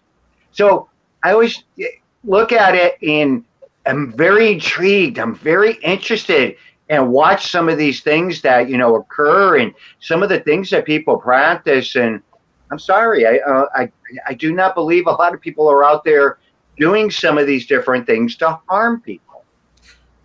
Right. It's the intention. The intentions that matter. That's what Chrissy says. That's true. Tammy says she's yelling at her TV, especially Ghost Adventures, all the time. I didn't say that. Actually, I did. My show, I can do that. I'm saying it. All right. We call you out. It's not a demon. All right. It's just not. But it is intentions, but people's perceptions are their reality. So, that's exactly what it is, so we need people to teach, properly and respectfully and to respect one another. And the ego stomping has to stop, that trying to climb that ladder has got to stop. And, more back into helping really has to be it, whether it's helping fellow investigators or helping poor people like DeAnna, with her situation. That is an extreme haunting that needed help, not people trying to use her as a stepping stone or not just, stirring up spirits and running out the door, not that. And people watch a TV show and think that they're an investigator and they can go out and do this. No. Not that. It takes. Well, I think one of the key things here is that with DeAnna's case is the different elements that have pulled into it and the different things that occurred that I was fascinated, if that makes any sense to you, because there is, so many different things that I take into consideration. And again, just sitting and talking to her for the very first time, it was just like, she's definitely got things going on. She's got things happening. There's a tremendous amount that ties in with it. But a key element, and I always tell people that is most important, never go by somebody told me, somebody said. Once you witness something, once you have something that occurs with you when you're in an individual's house, like when I was in Miss D's house, right then and there, she'll tell you. Because she kept saying to me, Johnny, what's going on? Johnny, what's happening? And I kept telling her, you definitely have paranormal activity that is happening in this house. She was relieved, if that makes any sense to you at that point in time back then. She was very relieved that it wasn't everything, just in her mind or anything. That and I think that's most important when, if you do start talking about a case or you start, coming to the forefront, don't just say somebody said, somebody told me. It's most important that you were there, you experienced something there to be able to back that person. And today, that's why I back Ms. D. I'm so glad to hear you say Thank you. I really am. And I've talked to you, so many times and so many times I was going to be going down there and I had, every intention. I wanted to find out what was going on myself. And I didn't want to go in there guns blazing. I was going to go in there stealth. I was going to go in there and drop a digi over here and drop a digi over there and just keep talking. and just to see what was happening. You know what I mean? And see what happens in the background, and find out the real thing. Because I know I trust me. You know, I trust like Joni going in there. I trusted to send Joni in there. Of course, I trust you, John. You know, but you got to trust your gut. And I knew I would have, as soon as I walked by it, and coming up to the house, I would have known. Every house is different. Like you said, every place has a story. You know, every house is different. It has that feeling, whether it's light and airy and you can walk in and it's ominous. You know, you got to trust your gut, you know, and you got to have your guard up and everything, you know, like even just going out buying houses. You know, I didn't buy the house down the street because I got attacked outside the house. It's right around the corner from here too. We parked across the street looking at it, and this spirit rushed right up on me. I'm like, what the hell? And I'm looking at Bob. I'm like, what is going on? I'm like, what is up the street there? There's a cemetery right up there. And I'm like, I think something came out of the cemetery, but it was going right towards that house. We went to that house the next day. What do you see all over that house? It's empty. It's just religious garb everywhere. You know, Jesus, Mary, everything, crosses. You know, it's the only thing left in the house. I'm going, yeah. And I had that uneasy feeling. I'm like, this is not the house for us. No. And it would have been a show for you because I looked everywhere. When I go to the houses, I was up and everything. And I did one of the lives there too. And I was up in the attic, and there was this, it looked like a little toy drum way over in the corner. And then there was a little box, and I'm like, ooh, what's this? And of course I'm going to open it, you know, and there were letters in there. And I was like, oh shit. And I just shut it. Yeah. And put it away. It's pretty cool, believe it or not. I got a haunted item from Dee's house. Oh, you did? Yes, he did. Yes. Yeah, the 5 faces on the plaque. Oh my gosh, the five screaming baby faces with all distorted. Each and every one is distorted. Oh, you know what? If you have it. Since I'm mobile. Right. Oh, and he goes into the room. Please don't mind my hoard, but that's a crazy. There it is. Okay. I'm going to let you guys look at the hoard. Don't you dare pick on me. But I want you to see it. Got a lot of crap, John. Oh, you're getting ready to move it out. Oh, that's it. That's creepy. Somebody left that on the front porch. Really? Isn't that creepy? That's creepy. That's creepy. Oh. I've seen a picture of it. So the backstory is that after Dead Files aired, people were leaving all kinds of stuff on DeAnna's porch. And, you know, that was one of them. And that one definitely would have given me the heebie-jeebies.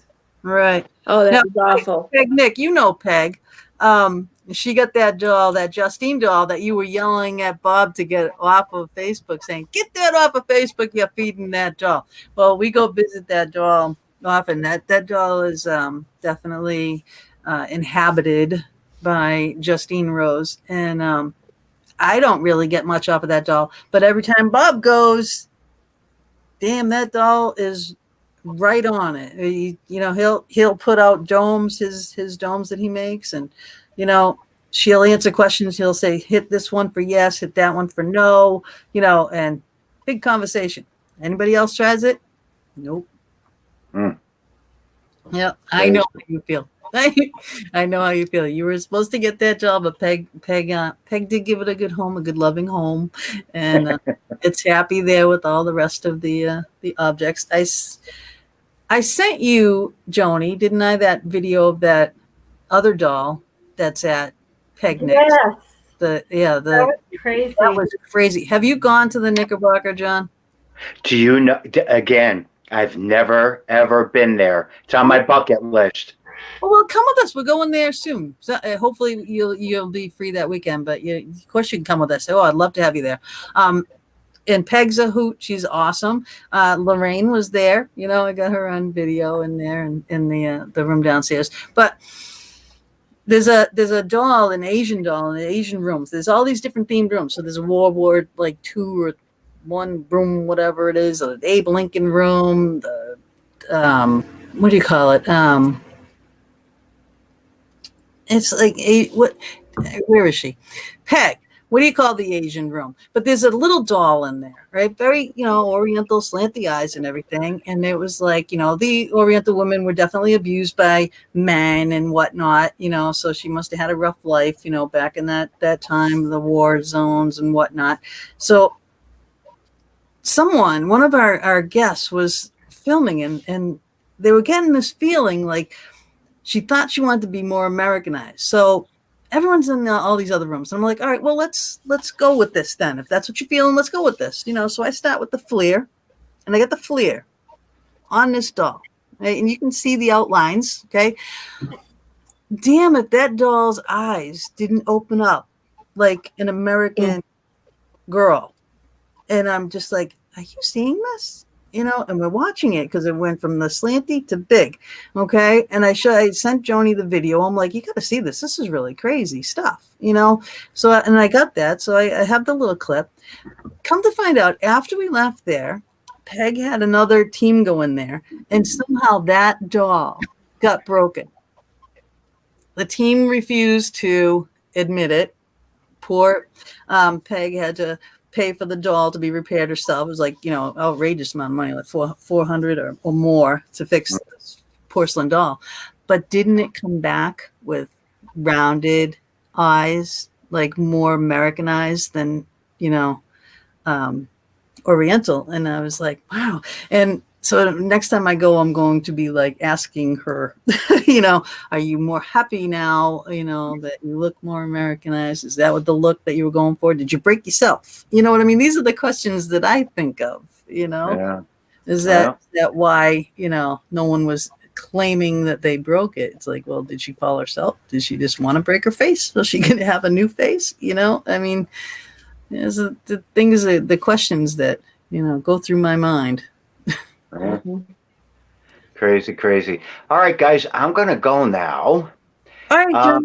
It was great to be on.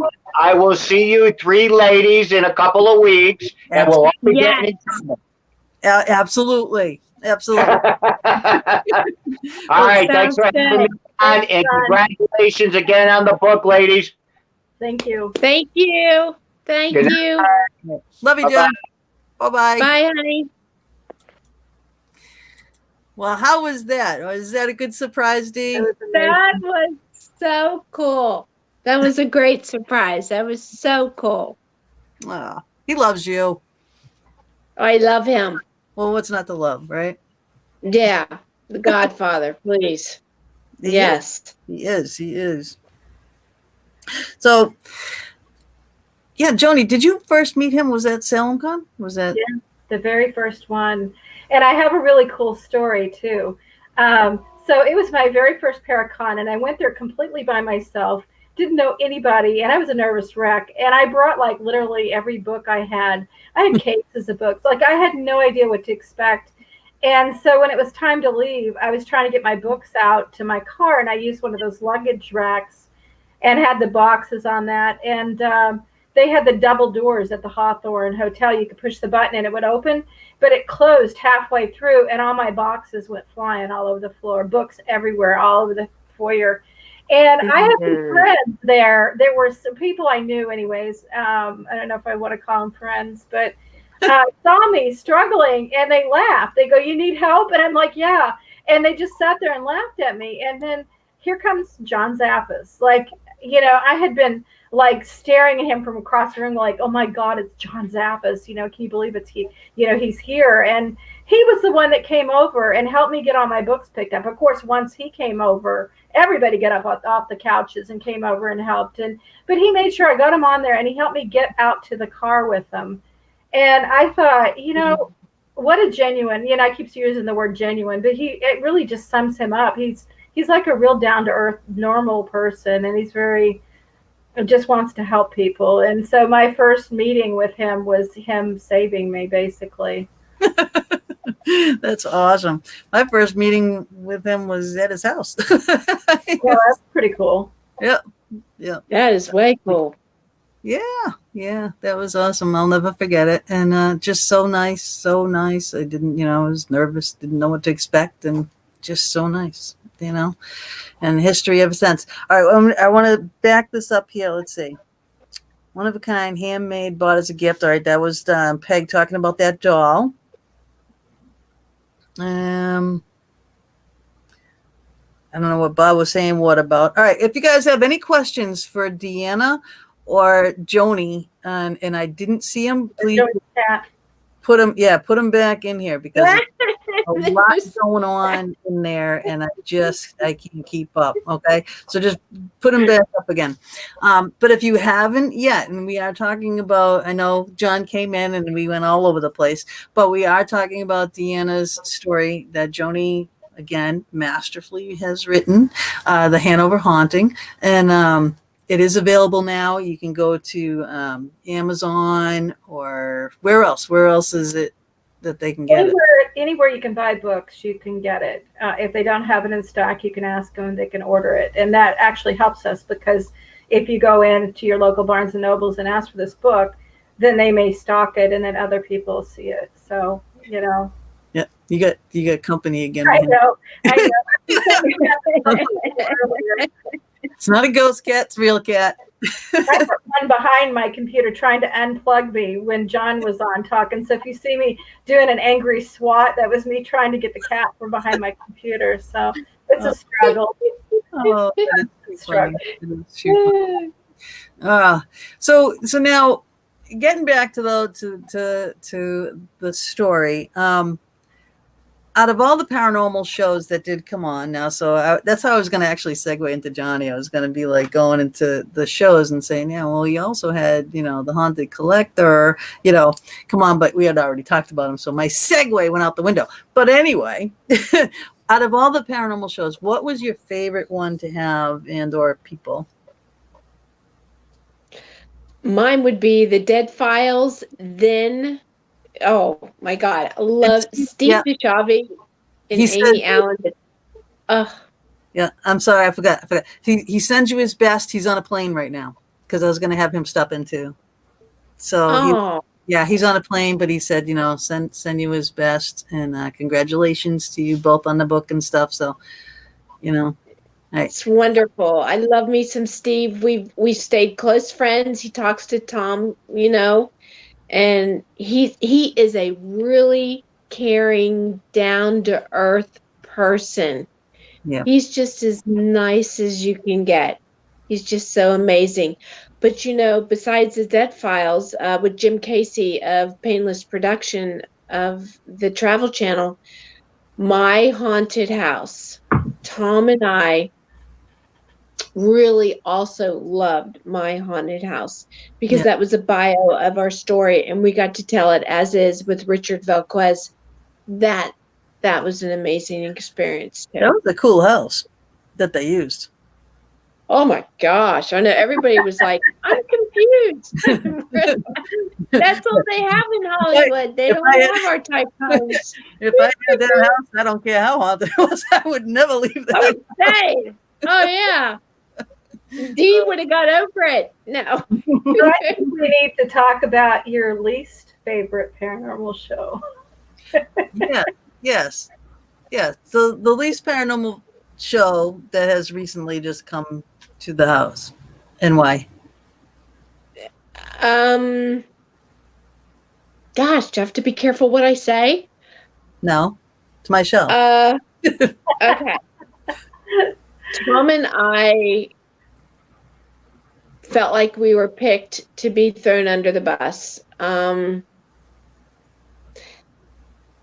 Grant was an amazing person. He was a great person. His team was wonderful.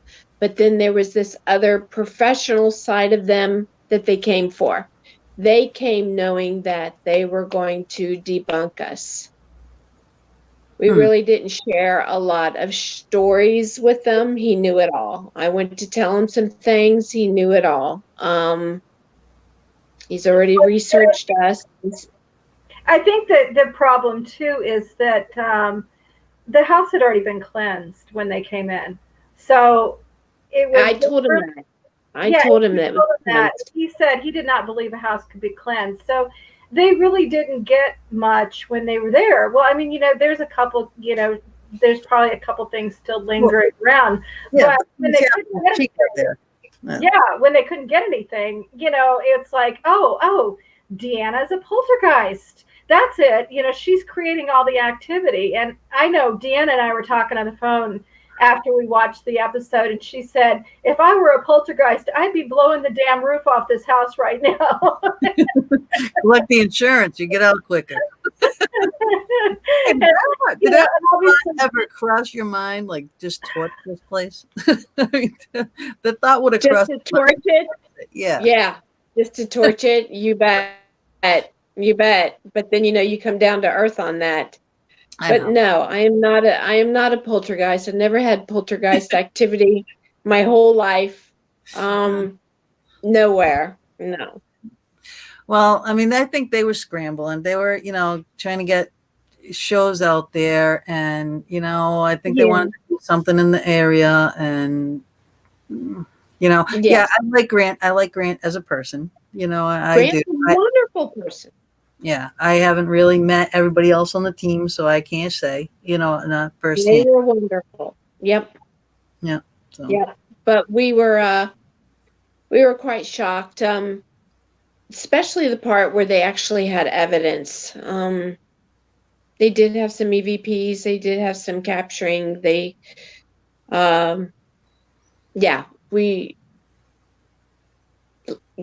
was probably. Feel free to speak, D. It's okay. Nothing's. You're not going to get hit by a bolt of lightning. I did not win my crust, but I have some handy. out demon. No.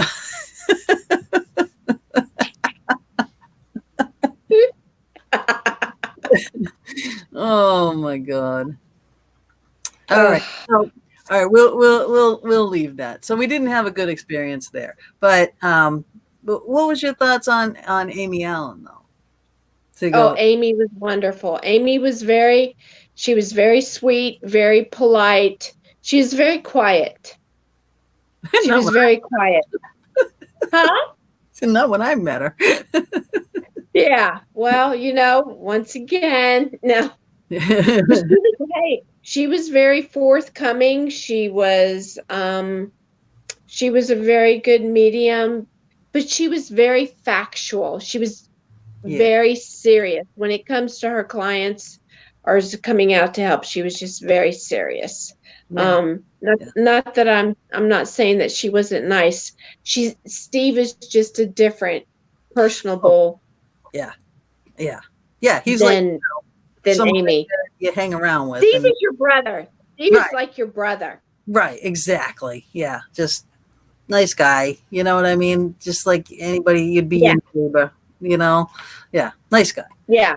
And she's funny. I mean, she's really funny. She's tiny, smaller than I thought. You know what I mean? Than she was, but she's a love bug. She is, and she's got some crazy things though. She sees some crazy things. Joni, what do you think of the things that she sees?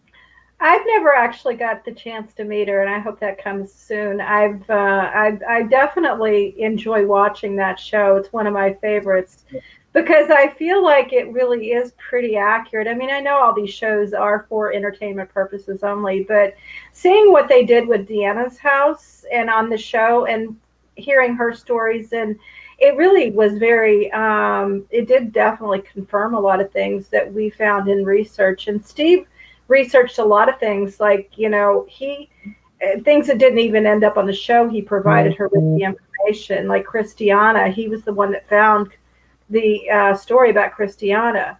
And, so, I mean, I love watching. Deanna bumped herself out. Well, hopefully she'll put herself back in. Well, we've only got 3 minutes left anyway, but hopefully she'll get back in before the end of the show. What are you going to do? It happens. Yeah. New technology. She touched her phone. Don't touch your phone. Don't do it. But all in all, though, your experience with Dee, working with her to get this book out has been a good experience. Oh, yeah, absolutely. I mean, you never know how a book's going to go, especially when it revolves around interviewing somebody and getting their stories. It's easier for me to write a book about my own stories because I don't have to interview anybody. But she was very just very descriptive. Is she back? There Yep, she is. back. Hi. I'm sorry. I don't even know what happened. You touched your phone. Bad girl. No, That's no. okay. We talked amongst ourselves. Yeah, we talked amongst ourselves. It's okay. Now, DeAnna, Joni was just saying how wonderful it was working with you, again, collaborating to get the book done. Yeah, it's just like we It was really wonderful. we just synced. We just connected on a deeper level.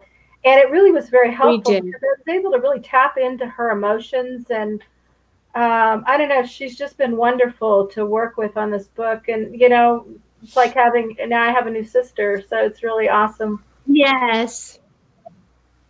Family. It is Family's good. Yeah. Yep. Yeah. Family's good. Oh, this is nice. Okay, hold on. Here you go. Thank you, Gina, for having these awesome ladies and Johnny. You're so welcome. I'm honored. I'm thankful. I'm thankful that you guys came on. I'm thankful that Johnny came on. You know. This was a lot of fun. I really enjoyed it. Me too. That's great. So there was, you know, the story has been out there. A lot of people think they know the story, but I'm telling you, you don't. Read the book. You will understand more. 90 seconds. You'll understand more about what DeAnna truly went through, and again, masterfully written by Joni, best person out there to write this story and bring it what it deserves and get the truth out there. So go to Amazon, go to Barnes and Noble, ask for the book there, ask for Joni. You look up Joni, see all her other books too, because she's got a lot. You know, come see us at the events. You know, come see us at, I don't know if you're going to Para Unity, but you can see us at Phenom, Gettysburg Battlefield Bash. the Bash, yeah. And then the Mass Paracon. I think, you know, in September, DeAnna's going to go to that with me. So. Oh, good. Awesome. Yeah. I'm not sure if we're doing, I don't know if we're doing Penhurst at all, but all right, 30 seconds. Everybody, thank you so much for being with me. All of you people that are watching live, all right, please share the video. And next week I have two shows. I have one on Tuesday and one on Thursday. I will have Mama D will be with me back in here co-hosting, and maybe Joni can do one about the Nick. Hey, you know what, Joni, you want to come out to the Knickerbocker with us when we go do our event there? Again, you would be. I would love to. Just let me know with enough advance. You would love it. Yeah. All right. Fun. All right. 10 seconds left to the actual. Well, thank you for having us on, Gina. This was so much fun. Thank I you. love you guys. Thank DeAnna, you. continued Love you help. too. You know, just Thank take it easy, get all better so that you're, you know, able to have some fun with us at Phenomenology. Get your flapper dress. Get your flapper dress. Right? Come to that party. Joey, want to see you in a flapper dress? Okay. D, flapper dress. We got to get it outfitted and we're going to be good to go. All right, y'all. All right, everybody have a wonderful night. And thank you very much. Thanks, Peg. It was a great show. All right, y'all have fun and ciao for now. I'm going to end this. All right, I'm ending I got to end one thing at a time. I can't do too many things at a time. Oh, I'm using the wrong clicker. Okay, the radio show has ended. All right, guys, have a wonderful night. And Joni, we'll talk soon. And I can have you back on again, too. Yeah. And you wanted to talk about another book that you're going to be coming out with already. She writes books like, you know, we drink coffee. Right? I've only barely started it, so I've got some writing to do still. Oh, so I expect a chapter. I want a chapter from you on it too. So hey, yeah, anytime. Okay. Bob's a pretty wealth too. You know, he's got a good. He's got some good stories under his belt. But hey, I love you guys so much. All right, love you too. Okay. All once.